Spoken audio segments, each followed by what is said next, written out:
Chapter 18. Make 'em Sweat. After the Paladin's visit, Jenny had led the teenagers back to the Canopy Highway.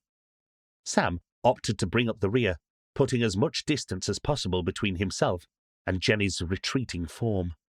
Better remove the temptation, he thought. "Do you think about girls all the time?" he'd asked Fedor over lunch, whilst Joe grilled Jenny about water purification. Veronique had rolled her eyes when the inquisition had begun, but was now eyeing her drink, surreptitiously waiting for an answer. Fedor shrugged, chewing noisily. "I guess, sometimes. There aren't any near our house." "Not all the time, though." Sam pressed him. Fedor glanced at Veronique long enough for Sam to catch it. He chuckled. Oh. Fedor's eyes snapped back, glaring at him. "What?"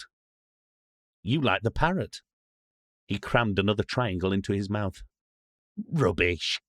I just saw you look at her," Sam laughed. "Good call, out of our league, though." Fedor swore, looking away. Veronique blushed slightly. "Oh well," Sam watched Joe toss his water into the grass. "At least I'm not the only one." Jenny led them through the heart of the jungle. Workers in harnesses glided around them on ropes and pulleys, flying between avenues of trees and tending the species that could only survive high in the canopy. Rows of planters were nestled in the top branches, some hosting colourful flowers and fruits, many brimming with herbs and shrubs. Other beds were anchored between the trees at lower levels, offering better conditions for the species that would wilt under the equatorial sun. The garden teemed with all kinds of life. Noisy birds and colourful insects scurried between the plants, thieving monkeys chased by angry robotic gardeners. "Incredible," Veronique breathed. "How do they keep it running so smoothly?" "A lot of experience," Jenny supplied. "The Ortega and Cusco families have lived here for centuries, and, with the help of a little technology," she pointed to a robot shooing away insects while checking the moisture and nutrient levels of a nearby plant. "They have been able to dramatically increase the capacity of the garden and quadruple the seed stocks." As they walked, Sam noticed that one of the droids seemed to be following them. Sidling closer, it waved a telescopic arm. "Psst!" Sam looked ahead, but no one else had noticed the peculiar little machine hailing him. He slowed down. "A mutual friend sends you a message." The robot made a show of probing another nearby plant, snipping at the leaves while trying not to look at Sam. "I'm sorry, are you talking to me?" "Do you see anyone else nearby? Biped?" It moved along the line of trees next to the walkway. Sam slowed his pace. "Biped? You have 2 feet, don't you?" The boy looked down. "Last time I checked." "Zip it. Our friend, the one who likes filing things," it flashed its eyes, "has some news for you. She said it would be music to your ears." Sam's eyes widened. "Oh." "Finally. Goodbye." Its message delivered, the robot banked away towards another poor tray of unsuspecting shrubbery. Flick had figured out the riddle of the flute. "Hello?" Joe trilled from the end of the bridge. "Sorry, coming." The greenhouses were modern glass structures with air conditioning and sprinkler systems, well shaded and much cooler than the rest of the jungle. Miguel was waiting for them. "Welcome to the Linalia houses," he said. "Or the fridge, as we used to call it as kids." "Brilliant," Veronique muttered. Miguel noticed her sour look. "Still feeling a little apprehensive?" "She's always like this," Joe quipped. "There's no pleasing some people." Veronique ignored him. "If by apprehensive you mean loath to asphyxiate in the arms of a grotesque, meat-eating monster plant, then yes." Suffocating was her greatest fear. Miguel laughed. Okay. Let's dispel that myth right now. As Orma said last night, Lenalia can only sweat when the temperature is above 20 degrees Celsius. The greenhouses are climate controlled at 12.5 degrees Celsius. Secondly, they only produce SNSC when the soil is low in nitrogen and other key nutrients. Otherwise, they'd happily photosynthesize away as normal. The soil we use is the most fertile, nutrient-rich variety you could imagine. So there are not one, but two safety measures in place. What's SNSC? Joe piped up. That's the name we've given to the active compound responsible for the paralysis. Somatic Nervous System Curare. The somatic nervous system handles voluntary muscle control in the body, and it's the communication of this system with the brain that SNSC somehow targets and inhibits. Somehow, Joe scoffed. You don't sound very sure. I'm no neurologist, Miguel shrugged.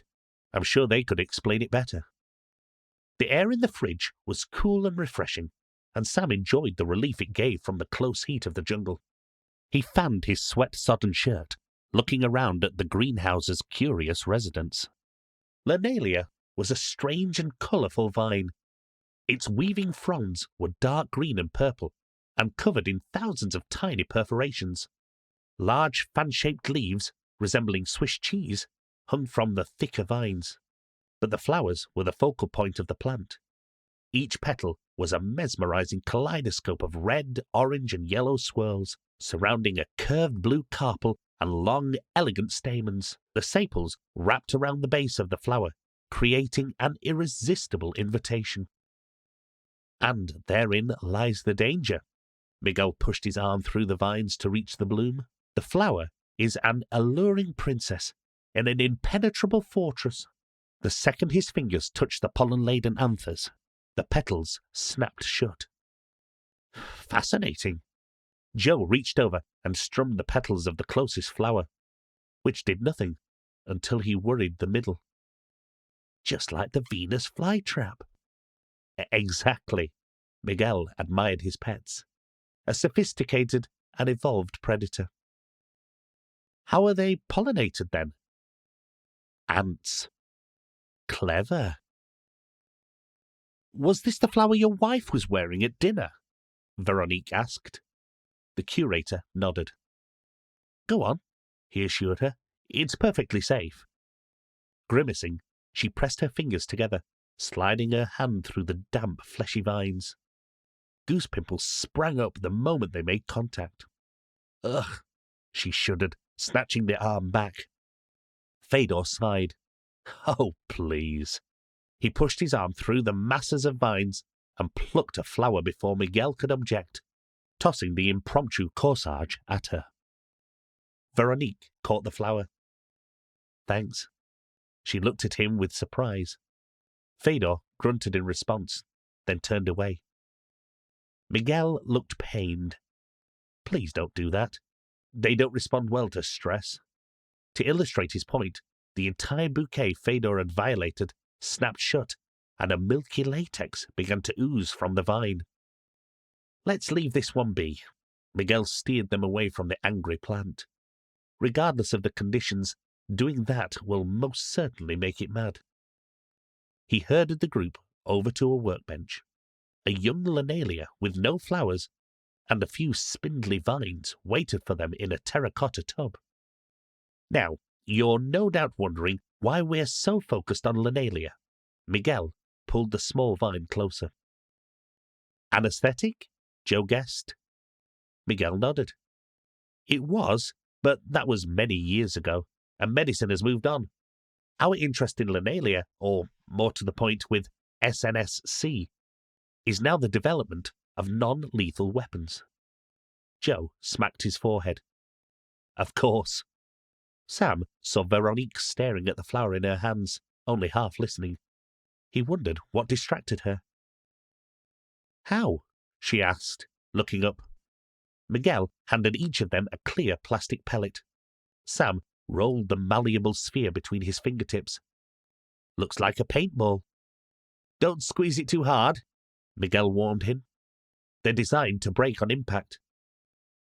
It's a bullet, Fedor asked, examining his capsule. The curator grinned like a schoolboy, holding up a marker pen. Joe fidgeted. Mightier than the sword. Their host winked at the boy, then turned the pen around so that the clip of the cap rested under his thumb. He aimed the shaft at the wall and looked at the teenagers. Ready? They nodded. Miguel pressed the clip into the lid, and there was a pop. A pellet shot out and splattered onto the glass, leaving a sticky blob. He walked over and collected the contents on a piece of card. Active SNSC. Outside the capsule, the mixture begins to oxidize and loses its effect after about 30 minutes. But within those 30 minutes, it can inflict total paralysis. The boys crowded over the piece of card, gawping at the remains of the pellet. Veronique looked over their shoulders. For how long does the target stay down? The boys looked at her surprised. From the time the SNSC is no longer active, usually about 2 hours, so maximum would be 2.5 hours. I wouldn't do that, he cautioned, noticing Joe's finger edging towards the mixture. You wouldn't stop him if you'd known him longer, Fedor said. 2.5 hours of peace. Oi! I'll give you my supper if you can hold your tongue for 5 minutes. Done. This ought to be interesting, Sam chuckled, sitting back and toying with his pellet. He heard Veronique sigh. So, Miguel continued, as you can see, it's a very simple and effective means to subdue a potential attacker. Guard, angry teacher. They all laughed. SNSC can also be used in more surreptitious ways. To guard something or coat an object you know your target is going to touch, provided it's touched within 30 minutes of application. What about metered doses? Joe asked. I win, Fedor grunted. What? Oh, no, that doesn't count. Rules seem pretty clear to me. Joe swore. None of that, Jenny chided. We're in polite company. Joe swore again, in Italian. And I do speak Italian, Miguel laughed. Anyway, metered doses, yes. Larger SNSC projectile weapons can be fitted with modified darts. The shaft of the dart is equipped with tiny vials of SNSC, which are drawn out as each application dries, sustaining paralysis over 24 hours. Sam grimaced. That's a long time to go without a loo break. Veronique and Jenny wrinkled their noses and sighed. What? I'm just saying. Miguel removed the card from the table and produced a box of latex medical gloves. Ready to harvest some SNSC? Over the next few hours, the head curator showed them how to use boiling water to raise the ambient temperature of the plant. Wearing gloves, Sam scraped the milky fluid from the pores. For once, the rest of the group were silent as they practiced. When they'd finished the task, to his satisfaction, Miguel produced a bag of marker pens. Each marker can hold 5 pellets. To activate, you unscrew the chamber here, remove the felt tip, and add the pellets. The shaft is equipped with a tiny compressed gas cylinder, good for 20 shots. Its range is accurate to 5 meters. Past 10, the capsule won't have the force behind it to burst. To illustrate his point, this time he fired at the far wall. The capsule lost altitude after about 7 meters, bouncing off with an embarrassed ping. These? He pulled 4 clear plastic bags filled with red pellets from the drawer. Our practice pellets. I can't trust you with the real thing just yet. These little babies are filled with syrup and food dye. Harmless. When Gen C opened the door to collect his pupils for supper, he found everything in the room, the walls, floor, ceiling, furniture, and students, riddled with sticky red spots. Fedor and Sam peeked at their teacher from behind the upturned sofa, eyes wide, markers held to their chest. Veronique and Joe, who had been peppering them with a volley of pellets from behind the bathroom door, stopped mid-fire, mouths hanging open. Well, there goes our deposit, Gen C sighed. The next week passed in a sweltering blur. The monk had designed a diabolical obstacle course for them to complete that wound around the inner valley, following the ring of abandoned lookout posts. The platforms as roped ladders had long since rotten away, but each post was within sight of its immediate neighbours, making them ideal folding targets. This time there were no accommodating nets suspended below the treetop limpets, and the teenagers' first few laps had several close calls. The course ended at the waterfall, where they swam and relaxed over lunch. Their days were filled with challenges and excitement, but the threat of failure and its consequences was never far from their minds. He might not wish to, but Sam felt himself getting attached to his new friends. He wasn't alone in taking this risk, and it bonded them. He had to admit, it was nice to really feel part of something. Their afternoons were spent either in the greenhouses with Miguel or suspended from rope harnesses with Orma, learning about the wide variety of plants in the garden. Their uses were mainly medicinal, though some held more sinister secrets. From these deadly toxins, they manufactured salves that induced loss of balance, powders to cause temporary blindness, and liquids that set nerves aflame. Sam and his friends picked, plucked, and concocted a multitude of potions and remedies, creating a complete apothecary. One of their creations, a nasty itching compound they smuggled from the classroom, became a weapon of war between the teenagers, as they found more innovative places to smear it in their game. Socks, underwear, pillows and bedclothes, door handles, toilet seats, and even deodorant sticks. Their cunning was driven to new heights by each prank. It was not until Jenny became an unwitting casualty that the pastime was brought to an abrupt halt.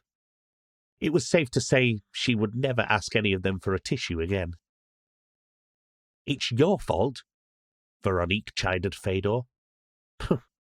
He dismissed the admonishment, kicking his sandals off. Joe and Sam had gone to help Orma carry seed pods back to the seed store. "Don't walk away from me!" But Fedor had already taken his shirt off and was heading for the bathroom. He felt the familiar splat of marker pellet on his back and turned to give the girl a withering look. Shock, however, replaced the look as a cold numbness spread across his skin. He slumped to the floor. "I said, don't walk away from me," Veronique grunted, rolling him over.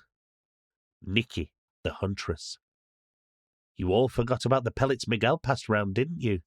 she gloated, poking him with her pedicured toes. "I've been saving it for the right occasion." She grinned, putting her foot on his chest. Fedor could do nothing but glare when she slid her foot over his chin, took his nose between her big and second toes, and gave it a tweak. "You know, I've always been a believer," she brandished the tainted tissues, "that the punishment should fit the crime. I wonder if you can still feel your skin when you're paralyzed. Let's find out." She pulled one out with a grin. "Now, where shall I start?" An hour later, Sam and Joe burst through the door. "We're back!" "In here!" Veronique called from the bathroom.